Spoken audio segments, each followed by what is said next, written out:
Welcome to Quest for Gears Vinyl Voyage. The other day, we scored this copy of Queen's Bohemian Rhapsody at a pawn shop, and that is what I paid, $6. It's on the Elektra label. It's Elektra 7-inch pressing, released in North America, 1975, when Queen was still just gaining traction in the U.S. That's hard to believe that there was a time, Queen, who's that, a time before they had gained the traction. The early Elektra pressings are somewhat sought after, as Elektra handled Queen's US releases before Capitol took them over in the 80s. The original UK pressing was on EMI, but in the US, Queen had to prove themselves before Elektra fully backed them. It does have You're My Best Friend on the B side, and we'll get to that. Bohemian Rhapsody was a risk because at 5 minutes and 55 seconds, it was way too long for a single. And the labels told Freddie Mercury that it would never be a hit. It's too long. So the band had to trick DJs into playing it by giving a copy to a friend at a London radio station who then leaked it, and it basically went viral, Things used to go viral back then before we all said, before viral was the term we used. And then by the time the label caught it, the fans were, demanding it. And Elektra had no choice but to release it. So the B-side, You're My Best Friend, which I really love. I really love that song. It's very Queen to me. Bohemian Rhapsody, Freddie Mercury wrote, You're My Best Friend was John Deacon, the bass player, on a Wurlitzer, I think it was. And it became one of Queen's biggest love songs. It's a rare case where a bassist wrote a major hit for the band. No offense, bassists. And then, after Freddie's death in 91, so I didn't know about Queen till much after he died, unfortunately. Bohemian Rhapsody, that's not true. I was probably, no, you know what?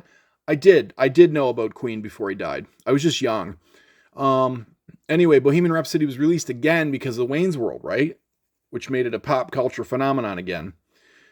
This electrical pressing predates that release, making it an authentic first wave collectible. And the pawn shop guy would have known that, but he only charged $6. But my pawn shop guy is no dummy. He would have researched this. Many U.S. copies of styrene instead of vinyl. If mine is vinyl, it's rarer. I don't know how to tell. Strange to me that I do have the GS number etched in here. Is that normal for that? Just so you know, it is GS 45525B. I don't know. Why is that GS number etched in there? And I don't know if you guys can see that or not. What else is there to say about it? I mean, this is the condition it's in. I don't dare play it because YouTube will, the copy, what thing here on YouTube is brutal. I play 30 seconds of this, then my video will be ruined by YouTube, and that's, it's just the way the thing goes. But I do love the song, Bohemian Rhapsody. In my studio, I have the multi-tracks all cut out.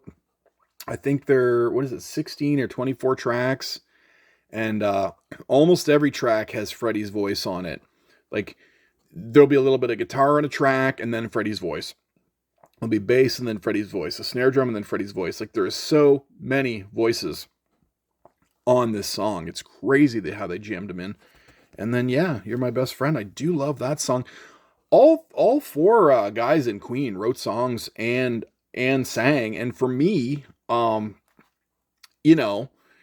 would have, give me a Brian May band. Give me a Freddie Mercury band. Give me a John Deacon band. Give me a Roger Taylor?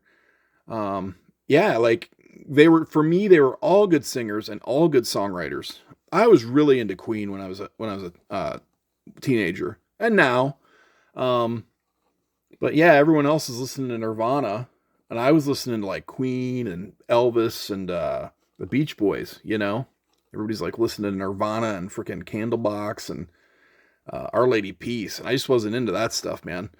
I've always felt an affinity for this, but anyway, so there we have it. It's the Queen Bohemian Rhapsody 7-inch that I was able to score from the pawn shop. What luck, eh? Just reach into the box and pull this out. It plays nice, too. I know it kind of looks janky and dirty, but it does play nice. So, anyway, if you're into vinyl records or home recording, guitars, drums, synthesizers, Consider liking my video and subscribing for me if you would. Thank you very much.